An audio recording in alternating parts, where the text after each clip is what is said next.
திமுக இப்போ சமீபத்தில் திருவண்ணாமலையில் ஒரு கூட்டம் நடத்தினாங்க. அதை பார்த்துருப்பீங்க, இளைஞரணி கூட்டம்னு சொல்லிட்டு. அந்த கூட்டம் முடிகிறதுக்கு முன்பாக வாசலில் தோரணத்திற்காக அலங்காரத்திற்காக கட்டப்பட்ட அந்த வாழைத்தாறு வாழைப்பழத்தெல்லாம் பிடிச்சிட்டு ஓடிட்டான்.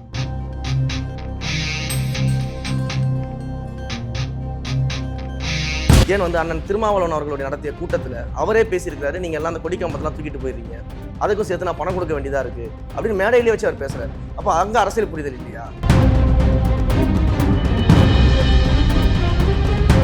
எல்லாத்துலேயுமே ஒன்றிய பாஜகவையும் மாநில திமுகவையும் சேர்ந்து தான் நாங்கள் விமர்சிச்சுட்டு இருக்கோம். ஒன்றிய பாஜகவோட திட்டங்கள் செயல்பாடுகள் எங்கெல்லாம் தமிழ்நாட்டுக்கு எதிராக இருக்கிறதோ, இந்த மக்களுக்கு எதிராக இருக்கிறதோ, நாங்கள் எல்லா இடங்களையும் இதை கண்டிச்சிருக்கோம்.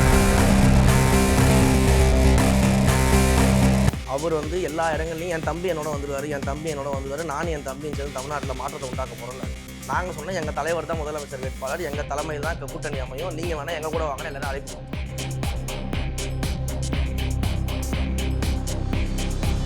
எப்படியெல்லாம் வேலை வாய்ப்புகளை உருவாக்குவோம், எப்படியெல்லாம் முதலீடுகளை கொண்டு வருவோம், இளைஞர்களுக்கு எப்படி வேலை வாய்ப்புகள் வழங்கப்படும் அப்படின்னு ப்ராக்டிக்கலாக செய்ய முடிஞ்சதை மட்டும் தான் நாங்கள் சொல்லுவோம்.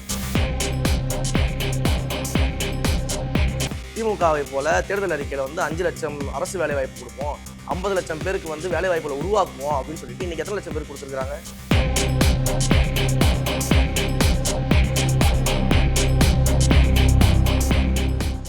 Cloud7 வாய்ஸ் நேயர்களுக்கு வணக்கம். இன்றைய நேர்காணலில் நம்மோடு இணைந்திருக்கிறார் தாவேகா செய்தி தொடர்பாளர் திரு ரமேஷ் அவர்கள். வணக்கம் சார். சார், கரூர் சம்பவத்துக்கு பிறகு தாவேகா அவ்வளவுதான், இதுக்கப்புறம் வெளியவே வராது அப்படின்னு பேசப்பட்டது. ஆனா அதெல்லாம் தாண்டி இப்ப தாவேகா செயல்பாட்டுல இருக்கிறதுன்றத முக்கியமா பார்க்க வேண்டியதா இருக்கு.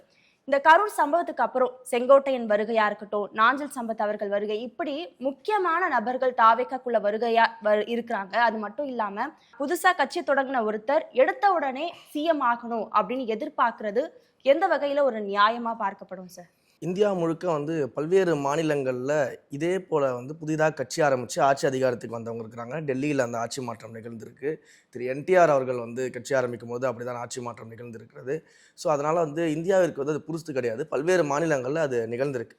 அதே போல் கரூர் சம்பவத்துக்கு அப்புறம் தாவேகா அவ்வளோதான் அப்படின்னு சொல்கிறதே ஒரு நகைச்சுவையான ஒரு விஷயம்தான். ஏன்னா அந்த அளவுக்கு இவர்கள் தாவேகாவை எப்படியாவது அழிச்சிடணும் அப்படின்னு சொல்லிட்டு ஒரு எதிர்பார்ப்பில் இருந்தாங்க.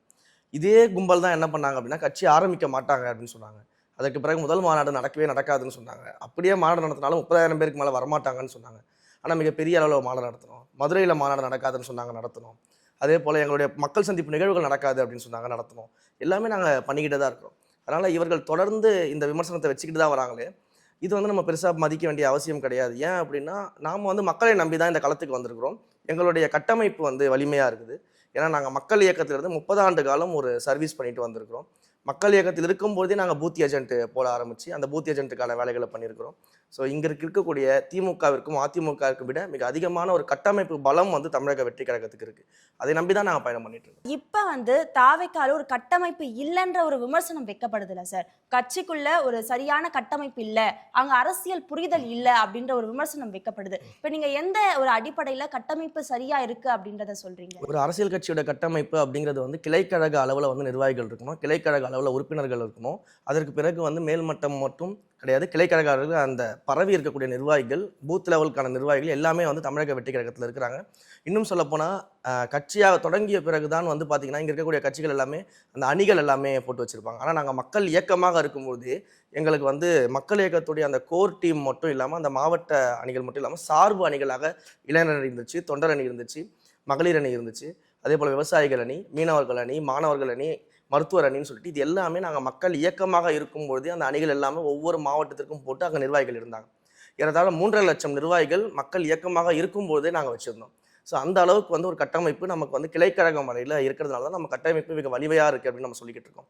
அதே போல் அரசியல் புரிதல் இல்லை அப்படின்னு சொல்கிறத நான் ஏற்றுக்கவே மாட்டேன். ஏன்னா நீங்கள் எதை வச்சு இன்றைக்கி அரசியல் புரிதல் இல்லைன்னு சொல்கிறாங்க? என்ன விஷயத்தை வச்சு நீங்கள் சொல்கிறாங்கன்னு எதிர்பார்க்குறீங்க? சொல்கிறது ஃபுல்லாக என்ன மரத்து மேலே ஏறிட்டாங்க, இல்லை க்ரௌடு வருது, இல்லை அவங்க சொல்கிறத கேட்க மாட்டேங்கிறாங்க, இந்த மாதிரியான விஷயங்களை மட்டும்தான் சொல்கிறாங்களே தவிர்த்து இதே சினாரியோஸ் மற்ற கட்சியில் இல்லையா? சரி, திமுகவுக்கு வருவோம். தொண்டர்களை விட்டுருங்க. திமுகவில் முதலமைச்சர் மு க ஸ்டாலினுக்கு அரசியல் புரிதல் இருக்குதா? போகிற இடங்கள்லாம் மக்கள் அவரை சந்திக்க வரும்போது பிடிச்சி தள்ளி விட்றீங்க, மக்கள் அவர்கிட்ட கையை கொடுக்க வந்தால் கையை பிடிச்சி தள்ளி விட்றீங்க. அதுக்கு பிறகு மெட்ரோ ட்ரெயினில் போனால் போகிற வரன பலரும் கன்னத்தில் அடிக்கிறீங்க. அப்போ உங்களுக்கு அரசியல் புரிதல் கிடையாதா? ஒரு அமைச்சர் அவதூறாக பேசுகிறது மட்டும் இல்லாமல் ஆபாசமாக பேசிக்கிட்டு இருக்கிறார். அப்போ அந்த அமைச்சருக்கு வந்து பொன்முடிக்கு வந்து அரசியல் தெரியலையா? திமுக வந்து பணம் கொட்டி மேடையை போட்டு அந்த மேடையில் வந்து சிவாஜி கிருஷ்ணமூர்த்தின்னு ஒரு ஆபாச பேச்சாளரை ஏற்றி நிற்க வச்சு அத்தனை பெரிய ஆபாசமாக பேசிக்கிட்டு இருக்காரு அந்த ஆள். அப்போ திமுக இதுக்கு மேடை போட்டு கொடுக்குது. அப்போ திமுக அரசியல் புரிதல் கிடையாதா? அப்போ இங்கே தலைவர்களும் நிர்வாகிகளுமே இந்த நிலைமையில் இருக்கிறாங்க. அப்போ இவங்க மற்ற கட்சியை பார்த்து எப்படி அரசியல் புரிதல் இல்லைன்னு சொல்ல முடியும்? தாவேகா தலைவர் விஜய் வெறும் திமுக மட்டும் ஏன் எதிர்க்கிறாரு? இப்ப வந்து தேர்தல் சமயம் அதனால எதிர்க்கலாம் அப்படின்னு சொல்லலாம். அதே மாதிரி மக்களுக்கு ஒரு பிரச்சனை இருக்கும்போது ஏன் களத்துக்கு வரல?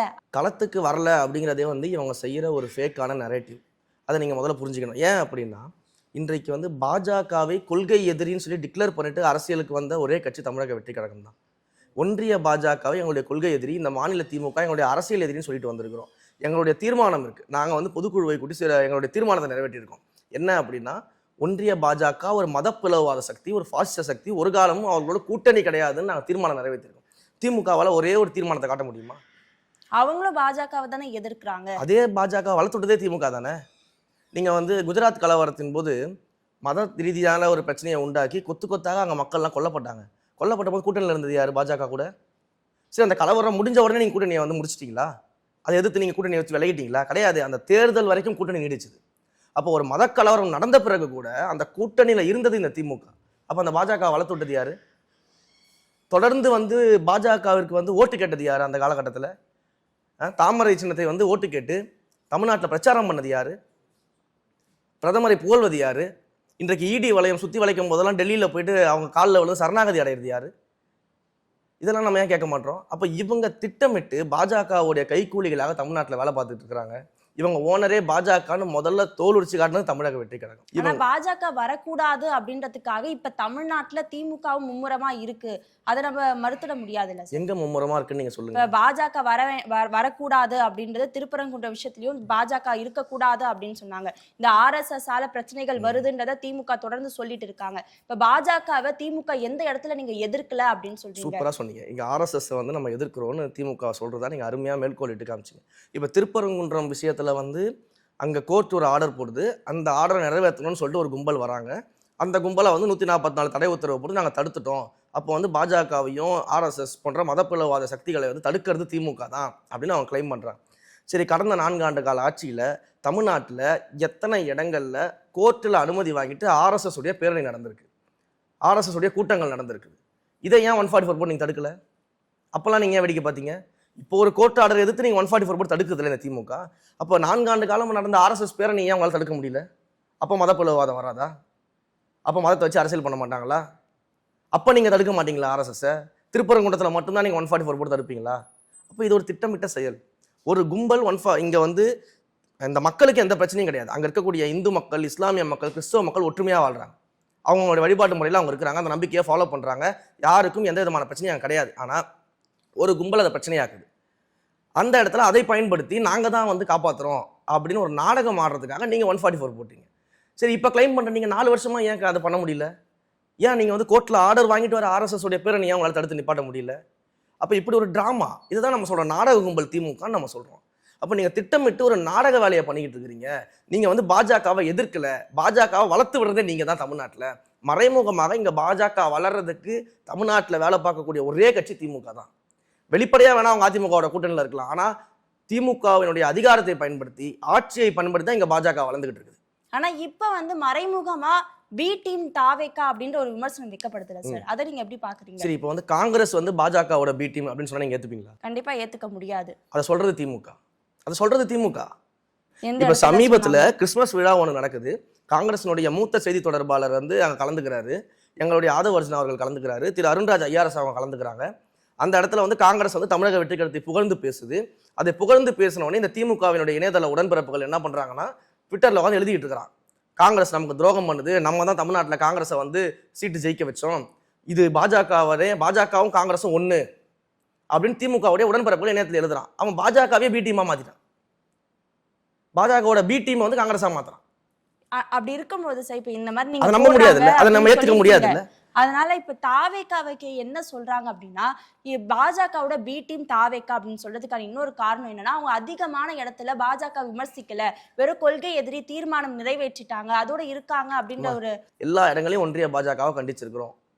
நம்ம எஸ்ஐஆர்லேயும் இப்போ ரீசெண்டாக நீங்கள் பார்த்தீங்கன்னா ஒவ்வொரு மாவட்டத்திலையும் நம்ம ஆர்ப்பாட்டம் நடத்தணும். எஸ்ஐஆரில் இருக்க குளறுபடிகளை வந்து எதிர்த்து நம்ம ஆர்ப்பாட்டம் நடத்தணும், வழக்குகள் தொடுக்கிறோம். நீங்கள் கேட்டிங்கல்ல களத்துக்கு வரலையான்னு. அதாவது எல்லா இன்சிடென்ட்டுக்கும் ஒரே மாதிரியாக செயல்படணுன்ற அவசியம் கிடையாது. அதை முதல்ல நீங்கள் தெளிவாக புரிஞ்சுக்கணும். ஒவ்வொரு இன்சிடென்ட், ஒவ்வொரு பிரச்சனைகளுக்கும் நம்ம வந்து எந்த மாதிரியான சொல்யூஷனை முன்னெடுக்க போகிறோம். இப்போ வக்ஃபு சட்டத்திருத்த மசோதாவை வந்து இந்த ஒன்றிய பாஜக கொண்டு வந்துச்சு. அப்போ என்ன கேட்டாங்க, வக்ஃபு சட்டத்திருத்தத்தை பற்றி நீங்கள் என்ன பேசுகிறீங்க, நீங்கள் ஏன் மக்கள் கூட போராடல, நீங்கள் ஏன் களத்துக்கு வரல அப்படின்னாங்க. ஆனால் நாங்கள் என்ன பண்ணோம், அதெல்லாம் அமைதியாக காதில் வாங்கிட்டு நாங்கள் செஞ்ச ஒரே விஷயம், உச்சநீதிமன்றத்தில் வழக்கு தொடுத்தோம். அந்த வழக்கில் மிகப்பெரிய நீதிபதிகளை அவங்களெல்லாம் கொண்டு வந்து, மிகப்பெரிய சீனியர் கவுன்சில்ஸை கொண்டு வந்து வாதாடி எங்களுடைய தரப்பு நியாயத்தை வைத்து இன்றைக்கு அங்கே ஒரு இன்டரியம் ஸ்டே வந்து நம்ம வாங்கியிருக்கோம். இந்த வக்ஃபு சட்டத்திருத்த மசோதாவை வைத்துக்கொண்டு அங்கே நியமனம் செய்யப்படக்கூடாது, அந்த வழக்கு விசாரணை முழுமையாக முடிகிற வரைக்கும் சில இன்டரியம் ஸ்டேவை கொடுக்கணும்னு சொல்லி நம்ம வாங்கியிருக்கோம். ஆனால் அதே வழக்கில் திமுக என்ன நாடகம் ஆடிச்சு தெரியுமா?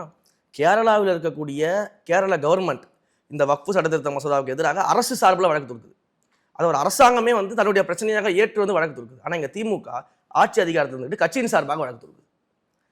அப்போ கேரள அரசாங்கம் செய்ய முடியறது, ஏன் திமுகவுடைய அரசாங்கம் செய்ய முடியல?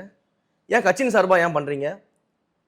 ஆளுநருக்கு எதிராக திமுக ஒரு வழக்கு உச்சநீதிமன்றத்தை கொண்டு போகும்போது மிகப்பெரிய வழக்கறிஞர்கள் அத்தனை பேரை கொண்டு வாதாடுது.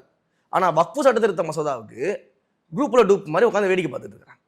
சும்மா பேருக்கு ஒரு வழக்கை போட்டு வேடிக்கை பார்க்குறாங்க. அரசாங்கத்தின் சார்பில் அது எடுக்கப்படலை. அப்போ இங்கே யார் நாடகம் ஆடுறது? அப்போ களத்துக்கு வந்து மக்களோட போராடுறது மட்டும் இல்லை, எதை நோக்கி சென்றால் சொல்யூஷன் கிடைக்கும், எதை நோக்கி நம்ம சென்றானா மக்களுக்கு வந்து அதில் ஒரு பயன் கிடைக்கும் அப்படின்றதான் பார்க்கணும். அப்போ நம்ம களத்தில் போராடினாலும் சட்ட ரீதியாக போராடுறோம். சில இடங்களில் ஊடக ரீதியாக நம்மளுடைய கருத்துக்களை சொல்கிறோம், சில இடங்களில் இரண்டாம் கட்ட தலைவர்கள் நம்ம கருத்துக்களை சொல்லுவாங்க. அப்போ எல்லா இடங்கள்லையுமே அதை எப்படி வந்து கையாளணும் அப்படிங்கிறத ஒரு கட்சி தான் முடிவு செய்யும். நாங்கள் அதை முடிவு செஞ்சு பண்ணிக்கிட்டு இருக்கிறோம். இதை இவங்க திட்டமிட்டு என்ன பண்ணுறாங்கன்னா, களத்துக்கு வரல, மக்களோட நிற்கலன்னு சொல்கிறாங்க. உங்களுக்கு சொல்யூஷன் முக்கியமா, இல்லை நாங்கள் எந்த வழியில் பயணிக்கிறோன்றது முக்கியமா? நாங்கள் சரியான வழியில் பயணிச்சுட்டு இருக்கிறோம். இப்போ செவிலியர்கள் போராட்டம், துப்புரவு பணியாளர்கள் போராட்டம், இதுக்கு தாவேக்கா என்ன ஸ்டாண்ட்ல இருந்தாங்க? தூய்மை பணியாளர்கள் போராட்டத்தில் எங்களுடைய மாநில நிர்வாகிகள் நாங்கள் எல்லாருமே போய் கலந்துக்கிட்டோம், அவங்களுக்கு ஆதரவு தெரிவித்தோம். எங்கள் தலைவர் நேரடியாக ரிப்பன் பில்டிங் வாசலில் போராடி அந்த மக்களை சந்திக்கிறதுக்காக வரேன்னு சொன்னாங்க. ஆனால் அந்த மக்கள் அதை வந்து தவிர்த்தாங்க. ஏன் அப்படின்னா, தலைவர் அங்கே வந்தார்னா அதை காரணம் காட்டி எங்களுடைய போராட்டத்தை கலைக்கக்கூடிய வேலைகளில் அதிகாரத்தை பயன்படுத்தி, அதிகாரிகளை பயன்படுத்தி கலைப்பாங்க.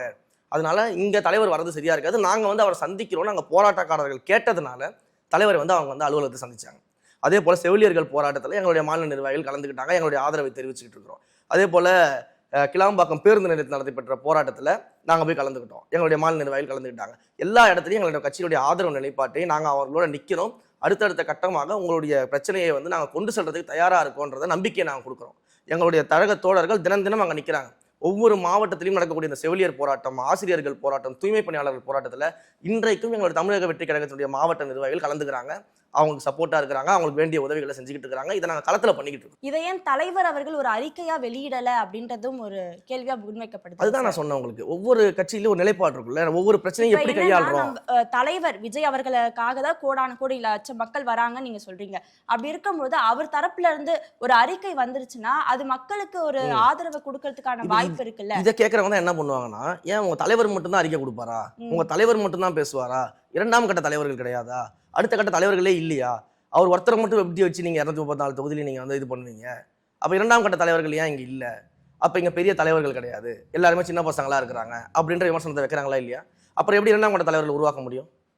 அப்ப தலைவர் சில விஷயங்களை பேசுறாருன்னா இரண்டாம் கட்ட தலைவர்கள் சில விஷயம் பேசுறாங்க, மூன்றாம் கட்ட தலைவர்கள் வந்து நேரில் களத்துல போய் கலந்துக்கிறாங்க, மாவட்ட நிர்வாகிகள் களத்துல கலந்துக்கிறாங்க. அப்பதானே நம்ம அந்த சூழ்நிலையை உருவாக்க முடியும். இப்ப இந்த களத்துல கலந்துக்கிறதுனா ஒரு அறிக்கை விடுறதுல என்ன ஆயிடும் சார்? அதுக்குதான் இரண்டாம் கட்ட தலைவர்கள் அறிக்கை கொடுக்குறோம். அதுக்குதான் திரு ஆதவர்சனா அறிக்கை கொடுக்குறாரு, திரு சிடிஆர் நிர்மல்குமார் அறிக்கை கொடுக்குறாரு, எங்களுடைய பொதுச் செயலாளர்கள் அறிக்கை கொடுக்குறாங்க. இப்ப இதெல்லாம் வந்து அடுத்த கட்ட தலைவர்கள் வந்து அறிக்கை கொடுக்குறாங்கல்ல கட்சியினுடைய. அதாவது நீங்க அடுத்த கட்ட தலைவர்களுடைய அறிவிப்பை, அந்த அறிக்கையை வந்து அவங்களுடைய தனிப்பட்ட அறிக்கையை நீங்க பார்க்க வேண்டிய அவசியம் கிடையாது. எங்கள் தலைவர் என்ன சொல்றாரோ, அவர் என்ன நினைக்கிறாரோ, கட்சி என்ன ஸ்டாண்ட் எடுக்குதோ. இப்போ சமீபத்தில் இந்த கிறிஸ்துமஸ் விழா நடந்துச்சு, கொண்டாட்டம் உங்களுக்கு தெரியும். அப்போ தமிழ்நாட்டை தவிர்த்து மற்ற இருக்கக்கூடிய பல்வேறு மாநிலங்களில் நீங்க பார்த்தீங்கன்னா இந்த மதப்பிளவாத கும்பல் அங்கே இருக்கக்கூடிய விழா நடக்கக்கூடிய இடங்களில் சென்று வன்முறையில் ஈடுபட்டு அந்த விழாவை எப்படியாவது குலைக்கணும் அப்படின்னு சொல்லிட்டு சில வேலைகளை செஞ்சாங்க. அப்போ இந்த வேலைகளை செய்யும் பொழுது இரண்டாம் கட்ட தலைவர்களாக இருக்கக்கூடிய அடுத்த தலைவரோடு இருக்கக்கூடிய திரு சிடிஆர் நிர்மல்குமார் அவர்கள் ஒரு அறிக்கை வெளியிடுறாரு, திரு ஆதவர்சனா அவர்கள் அறிக்கை வெளியிடுறாரு, திரு ஐஆர்எஸ் அருண்குமார் அவர்கள் அறிக்கை வெளியிடுறாரு, நானும் என்னுடைய ட்விட்டர் பக்கத்தில் பதிவு பண்ணியிருக்கிறேன் இதை கண்டனம் தெரிவித்து. ஸோ இப்படி நாங்கள் என்ன பண்ணுறோம்னா, எல்லாருமே அடுத்த கட்ட தலைவர்களை வந்து அந்த பிரச்சனையை அட்ரஸ் பண்ணுறோம். இதை வந்து நீங்கள் வந்து ஏன் தலைவர் சொல்லலை, ஏன் நீங்கள் பேசுறீங்கன்னு பார்க்க முடியாது. அங்கே தலைவர் என்ன மனநிலையில் இருக்கிறாரு, கட்சி என்ன நிலைப்பாடை எடுக்குது, அதைத்தான் நாங்கள் பேசிக்கிட்டு இருக்கோம். அப்போ தலைவர் வந்து சொல்கிறாரு, அவர் வந்து இந்த கிறிஸ்மஸ் விழாவில் அதுக்கு முன்னாடி தான் பேசுகிறாரு, இந்த மத பிளவாத சக்திகள் மத்தியில் இருக்கும்போது நாங்கள் வந்து மத நல்லிணக்கத்தை பாதுகாப்போம், அதை நாங்கள் உறுதி செய்கிறோம் அப்படின்னு சொல்கிறாரு. அப்போ தலைவர் வந்து அந்த பேஸை வந்து உறுதி செஞ்சுட்டார், மத நல்லிணக்கத்தை நாங்கள் உறுதி செய்வோம் அப்படின்ற அந்த உறுதியை வந்து தலைவர் கொடுத்துட்டார். அப்போ அது சார்ந்து நடக்கக்கூடிய பிரச்சனைகளுக்கு அடுத்த கட்ட தலைவர்கள் பதில் சொல்கிறோம், அடுத்த கட்ட தலைவர்கள் ரியாக்ட் பண்ணுறோம், நேரில் கலந்துக்கிறோம். இது எல்லாமே கட்சியினுடைய செயல்பாடு. அப்போ தான் நீங்கள் சொல்வது போல் அந்த 2ஆம் கட்ட தலைவர்கள், 3ஆம் கட்ட தலைவர்கள், மாவட்ட நிர்வாகிகள் எல்லாருமே தமிழ்நாடு அளவில் தெரிய ஆரம்பிப்பாங்க. அப்போ நீங்கள் இதெல்லாம் நீங்கள் செய்யலைன்னா அடுத்து நீங்கள் என்ன பண்ணுவீங்கன்னா, தலைவர் மட்டும்தான் பேசுகிறாரு, வேறு யாருமே கட்சியில் இல்லைன்றீங்க. அப்போ அதற்கான ப்ராசஸையும் நாங்கள் பண்ணிட்டு இருக்கோம். இதையும் தான் நம்ம பார்க்கணும். உங்கள் நேரம் ஒதுக்கி இந்த நிகழ்ச்சியில் கலந்து கொண்டதுக்கு நன்றி சார். நன்றிமா.